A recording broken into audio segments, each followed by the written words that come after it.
चलिए, तो हेलो नमस्कार दोस्तों, कैसे हो? उम्मीद करता हूँ अच्छे होंगे। और अपन इंडिया ज्योग्राफी में भौतिक प्रदेश पढ़ रहे थे और भौतिक प्रदेश में प्रायद्वीपीय पठार हमने पढ़ लिया था, जिसमें से दो पठार रह गए थे, एक दंडकारण्य का पठार और एक दक्कन का पठार। तो दंडकारण्य का पठार और दक्कन का पठार हम कंप्लीट आज पढ़ते हैं और उसके बाद में जो नेक्स्ट भौतिक प्रदेश है, यानी कि जो तटीय प्रदेश है, जो पूर्वी तट है, पश्चिमी तट है, उसके बारे में अध्ययन करेंगे। और फिर लास्ट में बचा एक द्वीपीय समूह और थार का मरुस्थल, उनके बारे में भी हम आज की ही क्लास में अध्ययन कर लेते हैं, क्योंकि बहुत लंबी क्लासें हो चुकी है। सिर्फ और सिर्फ भौतिक प्रदेश की 9 क्लासें कंप्लीट हो चुकी है और आज प्रयास करेंगे कि ये आखिरी क्लास रहे भौतिक प्रदेश की, यानी कि 10 क्लासों में हम भौतिक प्रदेश कंप्लीट करने का प्रयास करते हैं। ठीक है, ध्यान क्या रखना है? पहली चीज़ तो ये कि भाई जितनी मैंने अब क्लासें मैंने ले ली है, यानी कि भौतिक प्रदेश अपन ने लगभग 10 क्लासों में कंप्लीट कर लिया है और प्रत्येक क्लास आधे घंटे से 40 मिनट के आसपास की है। ठीक है, तो लगभग 5 से 6 घंटे में भौतिक प्रदेश कंप्लीट हुआ है और आप लोगों को ढंग से नोट्स बनाने हैं और प्रत्येक चीज़ को देखना है, प्रत्येक चीज़ को ढंग से याद करना है, क्योंकि सारी जो भी बातें हैं महत्वपूर्ण पॉइंटों के साथ मैंने आप लोगों को बताई है। इसलिए बिना किसी बातों के क्लास को हम आज की क्लास को हम शुरू करते हैं। ठीक है, ठीक है गुरुजी। क्या पढ़ रहे थे हम भौतिक प्रदेश पढ़ रहे थे और जो भौतिक प्रदेश में प्रायद्वीपीय पठार था उसमें 2 पठार रह गए थे, एक दंडकारण्य का पठार और एक दक्कन का पठार। उनको कंप्लीट करते हैं और फिर क्लास को हम शुरू करेंगे। ठीक है, क्या पढ़ रहे थे? प्रायद्वीपीय पठार। और प्रायद्वीपीय पठार में हम जो रह गया था वो था दंडकारण्य का पठार। दंडकारण्य का पठार। ठीक है, जैसे ये मान लो ये क्या है, ये पठार है। इस पठार को मैंने 3 भागों में बांट दिया। ये है छत्तीसगढ़। ठीक है, अच्छा मैंने ये 36 ऐसे लिखा है। ठीक है, तो छत्तीसगढ़। यह है आंध्र प्रदेश। कितने भागों में? 3 भागों में। यहाँ पर इसको मैं बोल देता हूँ बस्तर का पठार। क्या बोल देता हूँ? बस्तर का पठार। गुरुजी थे बस्तर को पठार क्यों बोलिया? क्यों बोलिया बता शुरू जो। यही है एक नदी, जिस नदी का नाम है इंद्रावती नदी। कौन सी नदी? इंद्रावती नदी। ठीक है, ठीक है। सबसे उबड़ खाबड़ पठार। ठीक है, ठीक है, बस इतना सा तुम्हें ध्यान रखना है। किसमें? दंडकारण्य का पठार। क्या याद रखोगे? दंडकारण्य पठार को अब मैं यहाँ लिख देता हूँ।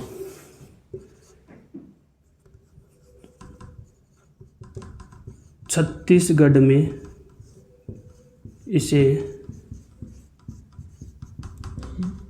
बस्तर का पठार कहते हैं। बस्तर का पठार कहते हैं। ठीक है, और इसी बस्तर के पठार के पास से कौन सी नदी बहती है? इंद्रावती नदी बहती। केवल तुम्हें इतना ही ध्यान रखना है। ठीक है, केवल दंडकारण्य का पठार में सिर्फ और सिर्फ तुम्हें इतना सा ध्यान रखना है।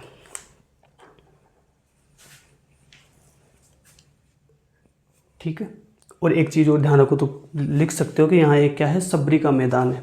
क्या है? सबरी का मैदान है। सिर्फ और सिर्फ तुम्हें इतना सा ध्यान इसमें रखना है। कोई बातें नहीं करेंगे क्योंकि गर्मी का समय है, तो बातों में वक्त जाया हम नहीं करेंगे। अब आ जाओ, अगला जो पठार रह गया था वो रह गया था दक्कन का पठार।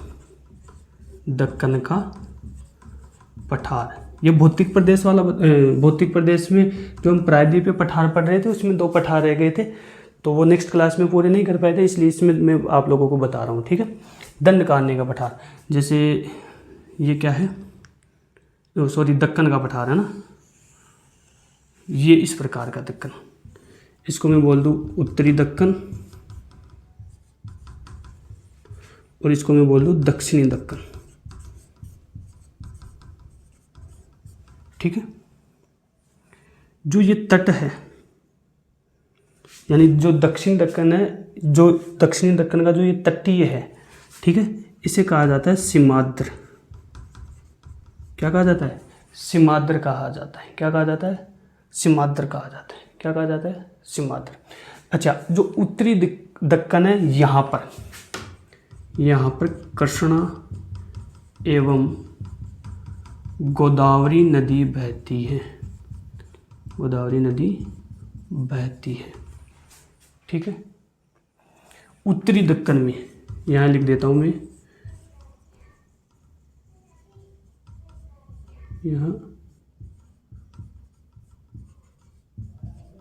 यहाँ गढ़ जात की पहाड़ियाँ है। क्या है यहाँ पर? गढ़ जात की पहाड़ियाँ है। इतना सा तुम लोगों को ध्यान रखना है, ठीक है। बस महत्वपूर्ण बातें इतनी है। जैसे ऐसे तो कर्नाटक का पठार है, केरल का पठार है, वो तो एक अलग चीज़ है, ठीक है। दक्कन का पठार में तुम लोगों को केवल इतनी सी बातें ध्यान में रखनी है। हाँ, इतना सा ध्यान रख लेना। गढ़ जात की पहाड़ियाँ कहाँ है? उड़ीसा में है। कहाँ पर है? उड़ीसा में, ठीक है। ये क्या होता है आपके भौतिक प्रदेश में, प्रायद्वीपीय पठार में ये पठार कंप्लीट होते हैं, ठीक है ना ब्रो? ठीक है गुरु जी, बहुत बढ़िया बात है, मन बहुत बढ़िया समझ में आ रहा है। तुम्हें समझ में आ रहा है तो फिर मुझे भी समझ में आ रहा है, ठीक है। ठीक है गुरु जी। आज अब नेक्स्ट आ जाओ भौतिक प्रदेश, यानी कि तटीय प्रदेश। तटीय प्रदेश कितने भौतिक प्रदेश पढ़ लिए? उत्तरी पर्वतीय प्रदेश, उत्तरी विशाल मैदान, प्रायद्वीपीय पठार, और अब हम पढ़ेंगे नंबर 4 पर तटीय प्रदेश, ठीक है। कौन सा भौतिक प्रदेश पढ़ रहे हैं? तटीय प्रदेश, ठीक है। ठीक है गुरुजी, बहुत बढ़िया बात है, बहुत बढ़िया बात। अब देखो तटीय प्रदेश में क्या है, तो गुरुजी थे फटाफट क्या पढ़ा रहे हो, मन तो कोई समझ में नहीं आ रही। तो कुछ समझ में आने वाली चीज़ें इतनी नहीं है, केवल आपको वैसे समझना ही पड़ेगा, ठीक है।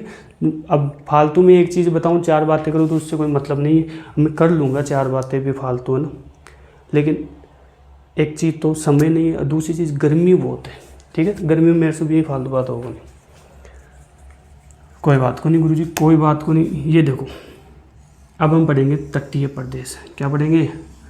तटीय प्रदेश। इसको मैं बोल दूं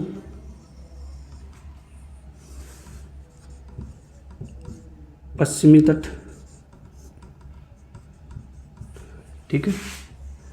इसे मैं बोल दूं पूर्वी तट। कोई दिक्कत है क्या? थाने कोई दिक्कत है क्या? है कि कोई दिक्कत ना गुरुजी? मानो कोई दिक्कत को नहीं। अगर थाने कोई दिक्कत नहीं है तो फिर मन में कोई दिक्कत को नहीं। 1 मिनट, थाने कोई दिक्कत नहीं है तो फिर मन में कोई दिक्कत को नहीं। 1 मिनट रुक जाओ टावर, 1 मिनट।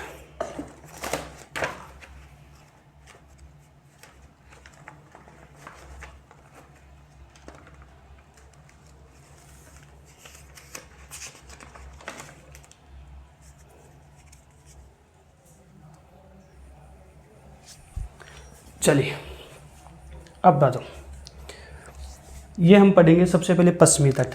अब देखो यहाँ पर था क्या, ये क्या है? ये था पूर्वी घाट, सॉरी पश्चिमी घाट। ये क्या था? पश्चिमी घाट। हाँ गुरुजी हो तो सही, ये था पश्चिमी घाट। इधर क्या था? ये था पूर्वी घाट। हाँ गुरुजी पूर्वी घाट। अब मैं अगर यहाँ पर ये बोलूँ पश्चिमी तट, पश्चिमी घाट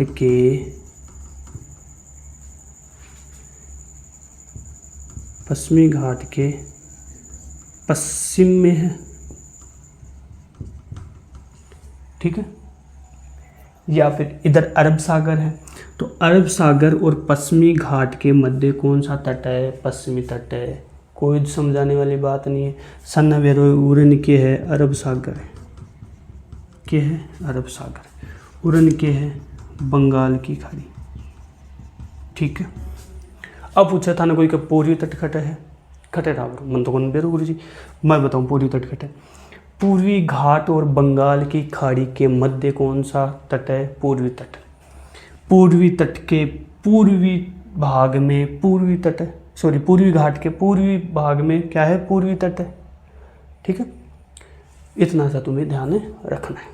ठीक है गुरु जी। हाँ गुरु जी, मेरा आखिरी से ध्यान, अगर थे ध्यान आखिरी से तो बहुत बढ़िया बात है।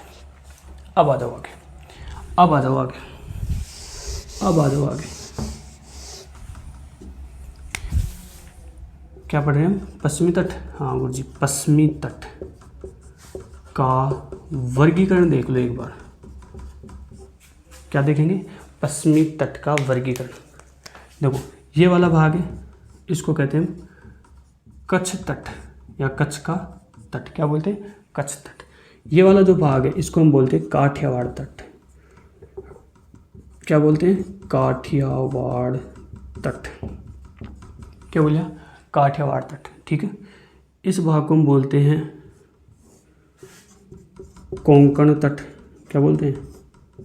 कोंकण तट। क्या बोलते हैं? कोंकण तट। अच्छा, कोंकण तट है कहाँ पर? कर्नाटक में।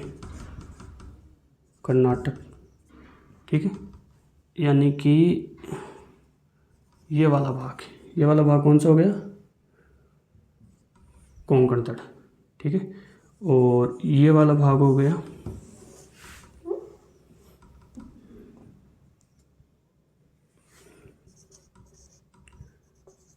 कन्नड़ तट,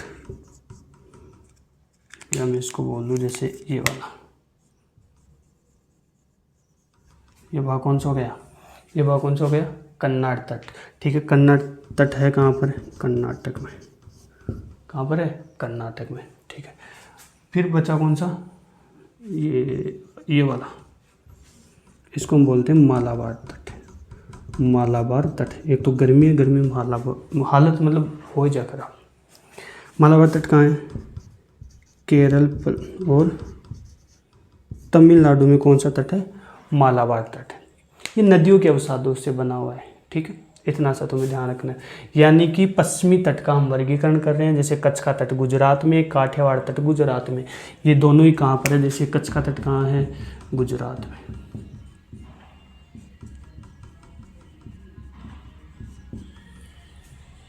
कहाँ है? गुजरात में। ठीक है, अब बताओ आगे। एक चीज तुम्हें ये ध्यान रखनी है, मालाबार तट में क्या ध्यान रखोगे गुरुजी? मान बताओ कि भारत में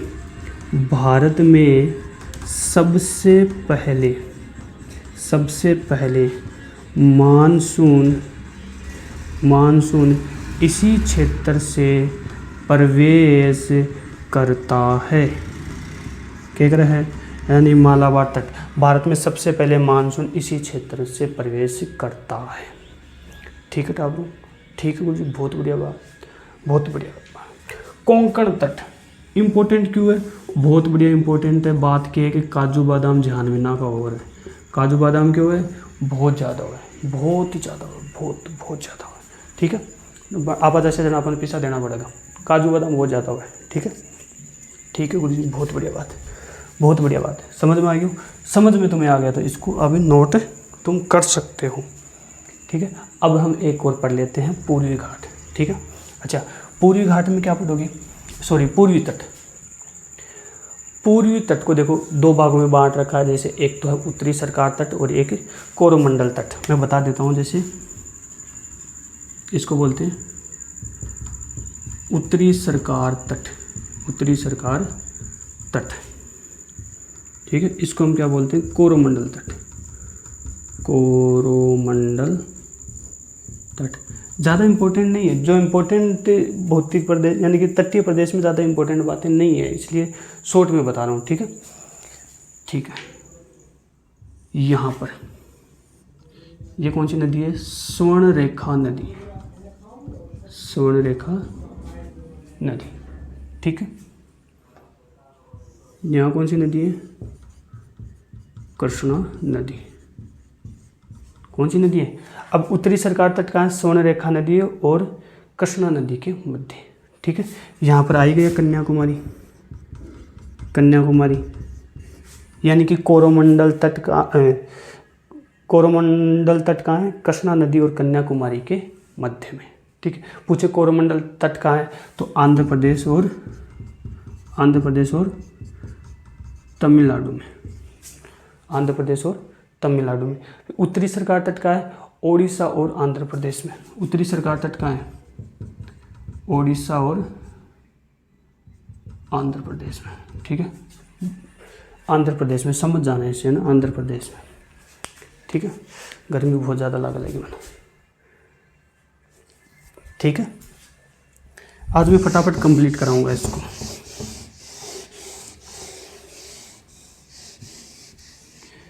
ये हो गया पूर्वी तट। अब देखो पूर्वी तट, पश्चिमी तट पढ़ लिया, अब पूर्वी तट देखो एक बार और थोड़ा सा, और पूर्वी तट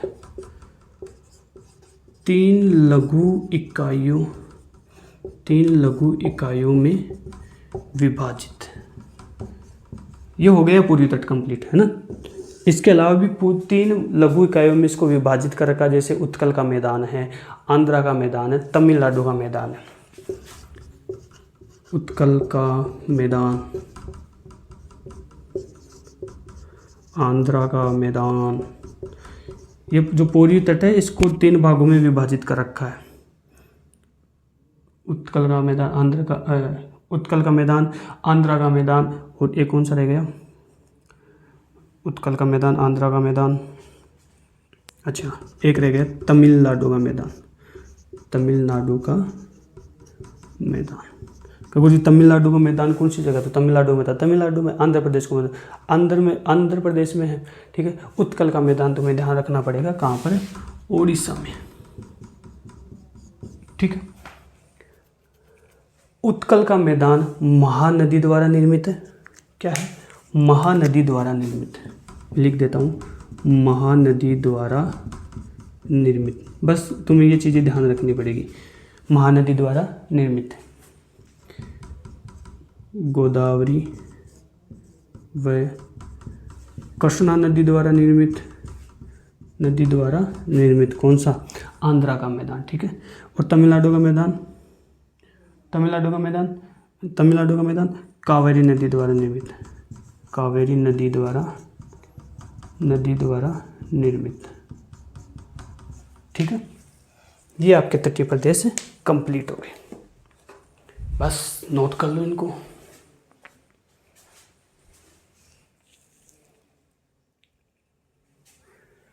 नोट कर लो फटाफट। हो गया? चलिए, आज मैं भौतिक प्रदेश कंप्लीट कराऊंगा।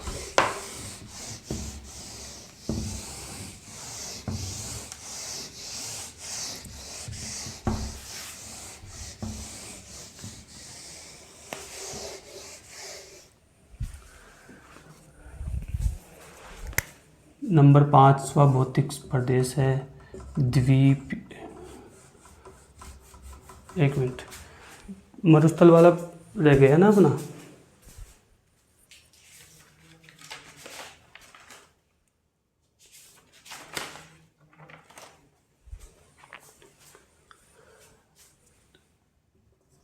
चलो ये देख लो एक बार, द्वीपीय समूह है। अब हम पढ़ेंगे क्या? द्वीपीय समूह। अब मैं एक काम करता हूँ फटाफट, क्योंकि मुझे लग रही है गर्मी, और अगर मैं ऐसे पढ़ाऊँगा ना तो मेरी हालत ख़राब हो जाएगी। मैं फ़ैन चलाऊँगा तो तुम्हें आवाज़ नहीं आएगी। मैं फ़ैन चला के एक बार 1 मिनट में सारी चीज़ें यहाँ लिख देता हूँ, फिर तुम्हें 1 मिनट में समझा दूँगा। ठीक है, क्योंकि अब मेरी हिम्मत नहीं है, मैं इस गर्मी में तुम्हें ये चीज़ें बता दूँगा। अब देखो, द्वीपीय समूह में अंडमान निकोबार द्वीप समूह रह गया। ठीक है, अंडमान यानी कि जो द्वीपीय समूह है, अंडमान निकोबार द्वीप समूह और एक लक्षद्वीप, ये दोनों इंपॉर्टेंट है। तो अंडमान निकोबार द्वीपीय समूह है, इसमें ये छोटे छोटे द्वीप है, जैसे उत्तरी अंडमान है, मध्य अंडमान है, दक्षिणी अंडमान है, लघु अंडमान है, कार निकोबार द्वीपीय समूह, लघु निकोबार द्वीपीय समूह, ग्रेट निकोबार द्वीपीय समूह, ये सारे महत्वपूर्ण है। और छोटी छोटी बातें, जैसे उत्तरी अंडमान है, यहाँ पर माउंट सिडिल पल्याण शिखर है, यानी अंडमान निकोबार की सबसे ऊंची चोटी माउंट सिडिल पल्याण शिखर कहाँ पर है? उत्तरी अंडमान में। मध्य अंडमान में भारत का सबसे बड़ा द्वीप है, यानी कि ये भारत का क्या है? सबसे बड़ा द्वीप है मध्य अंडमान। दक्षिणी अंडमान, पोर्ट ब्लेयर अंडमान की जो राजधानी है वो दक्षिणी अंडमान में है, ठीक है। यहाँ पर क्या उत्तरी अंडमान में ये नारकोंडम ज्वालामुखी है, ज्वालामुखी निष्क्रिय है, ठीक है, सक्रिय नहीं है। बेरन जो ज्वालामुखी है ये सक्रिय है, ये भी क्या है, ज्वालामुखी, ठीक है। 10 डिग्री जो चैनल है वो अंडमान और निकोबार जो द्वीपीय समूह है इसको अलग करता है, इसलिए मैंने ये बीच में बना दिया, ठीक है। तो समझ जाना 10 डिग्री जो चैनल है वो अंडमान और निकोबार द्वीपीय जो समूह है इसको क्या करता है, अलग करता है। और सेल्यूलर जेल जहाँ काले पानी की सज़ा दी जाती है वो कहाँ पर है, दक्षिणी अंडमान में, ठीक है। कहाँ है, दक्षिणी अंडमान। बस अंडमान निकोबार द्वीपीय समूह में ये बातें हैं। अब एक लक्षद्वीप और देख लेते हैं ना, एक बार इसको नोट कर लो आप।